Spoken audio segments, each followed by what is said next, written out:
Okay, so I thought this was something that I've been thinking in my mind for the last few days, and I kept putting it off and not bothering. But because the thought kept coming into my head literally every day, I thought I'd better just get this recording out of the way, just so I can think of some other things.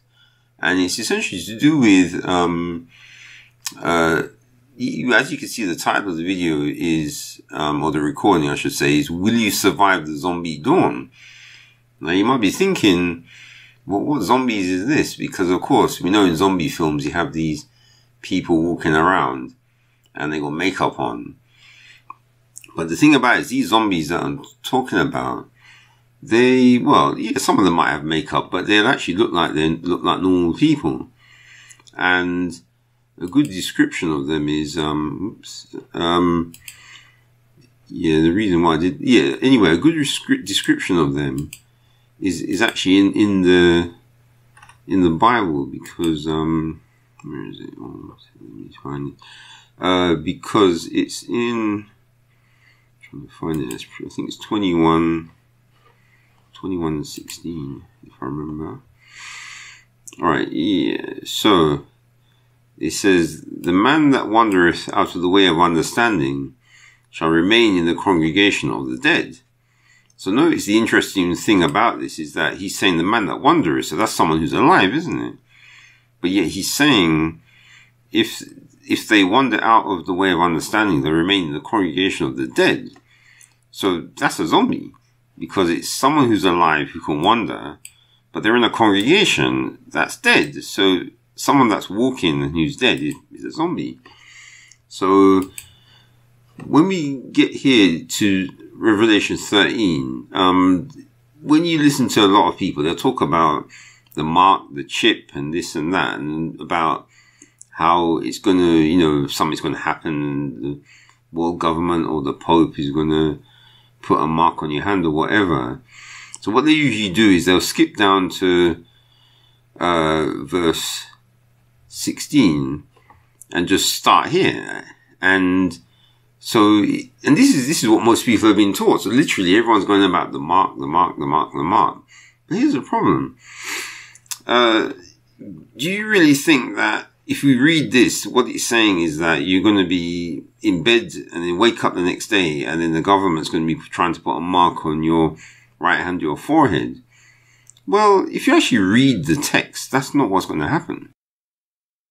So let's actually go up to the top, and let's just read down. It says, "And I stood upon the sand of the sea, and saw a beast rise out of the sea, having 7 heads and 10 horns, and upon his horns 10 crowns, and upon his heads the name of blasphemy. And the beast which I saw was like unto a leopard, and his feet were as the feet of a bear, and his mouth as the mouth of a lion. And the dragon gave him his power, his seat, and great authority." So of course the people who are, some Protestants will tell you that's the Pope. So yeah, okay, so it's the Pope. So let's keep going. Oh, sorry, they say it's the Pope, because I obviously don't believe that. "And I saw one of the heads, as it were, wounded to death, and his deadly wound was healed, and all the world wondered after the beast. And they worshipped the dragon which gave power unto the beast. And they worshipped the beast, saying, Who is like unto the beast? Who is able to make war with him? And there was given unto him a mouth speaking great things and blasphemies, and power was given unto him to continue 42 months. And he opened his mouth in blasphemy against God, to blaspheme his name in his tabernacle, and them that dwell in heaven. And it was given unto him to make war with the saints, and to overcome them. And power was given him over all kindreds and tongues and nations." So here's the first, slip up for all these mark of the beast people. It says here in verse 7, "It was given unto him to make war with the saints." So do they believe making war with the saints means that he's going to come and talk to them, or, just, I don't know, come and close their churches? Because if he does anything, if that's all he does, then that means they'll have a chance to get the mark later on in verse 16, was it? Yeah, so further down. So 16. So we've only got to verse 7, and already he's making war with the saints. So if he's making war with the saints and overcomes them, then that's a big problem, isn't it? Because how can they get the mark if they've been overcome? So, but anyway, let's keep going. And all that dwell upon the earth shall worship him. So now, notice it says all that dwell upon the earth. So remember, the saints have been overcome. So now, all that dwell upon the earth shall worship him, whose names are not written in the book of life of the Lamb, slain from the foundation of the world. So, notice what it says, all that dwell upon the earth. Remember, this is after the saints were overcome, whose names are not written in the book of life of the Lamb. So, if your name isn't written in the book of life of the Lamb, that means you're dead, isn't it? But it says that they're worshipping him. So guess what that means? They're zombies. So this is the thing that people don't understand, is that, you know, this zombie dawn is going to happen before the mark. So you're going to be, you know, waking up thinking the mark's coming, and then the zombie dawn gets you instead. And this is the big problem I've just noticed with too many people out there going on about mark, because they're essentially just like leading people up a blind path. Because if you go by what they're saying, you're supposed to sit and wait, and then when the mark comes, you say no. But no, remember, war with the saints, and he's going to overcome them, because God is saying that he's going to overcome the saints. And then you have the zombie dawn, where the ones who are worshipping. So notice it says, all that dwell upon the earth shall worship him, whose names are not written. So yeah, the English obviously means that it's the ones who worship him are the ones whose names are not written. But then all of those people are zombies. So now, let's see what these zombies are going to do then. So if any man have an ear, let him hear. He that leadeth into captivity shall go into captivity. He that killeth with the sword must be killed with the sword. Here is the patient, yeah, my voice is squeaking a bit, I need to relax. He that leadeth into captivity shall go into captivity.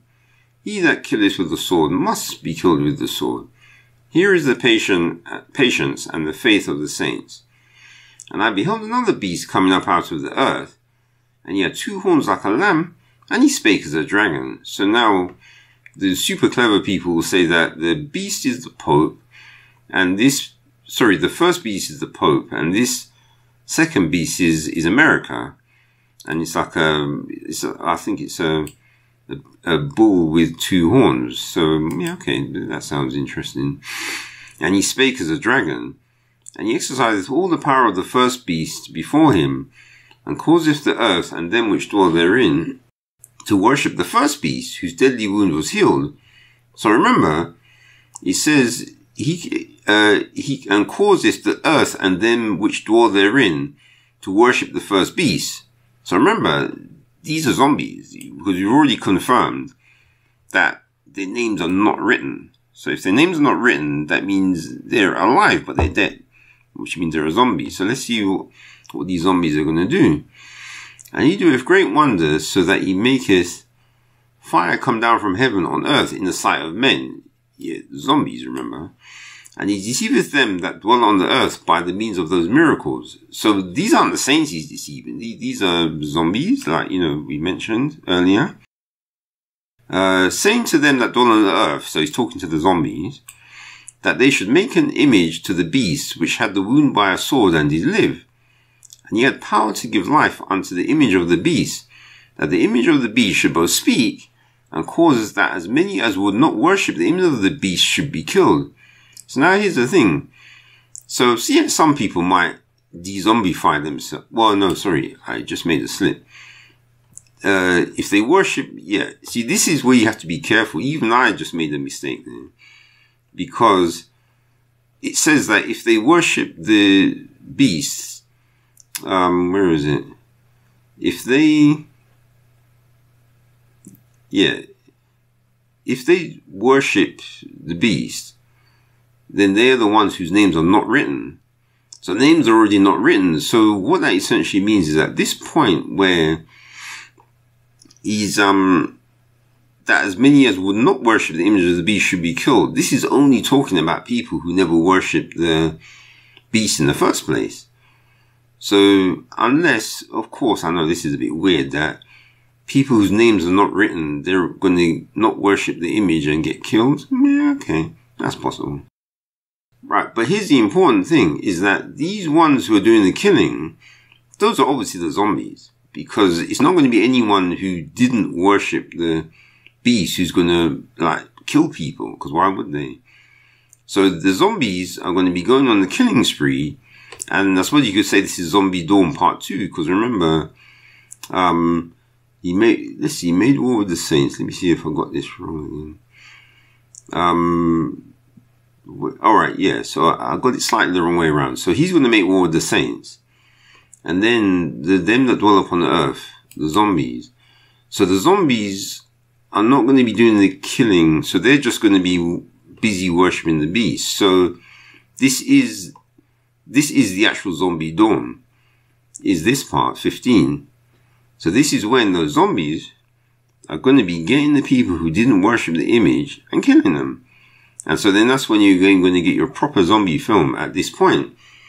Now here's where the problem that I have with all these other Mark of the Beast people who, you know, do their videos and whatever to try and, I don't know, get famous or get money, is that 16 says, and he causes all, both small and great, rich and poor, free and bond, to receive a mark in their right hand or in their foreheads, that no man might buy or sell, save he that had the mark, or the name of the beast, or the number of his name.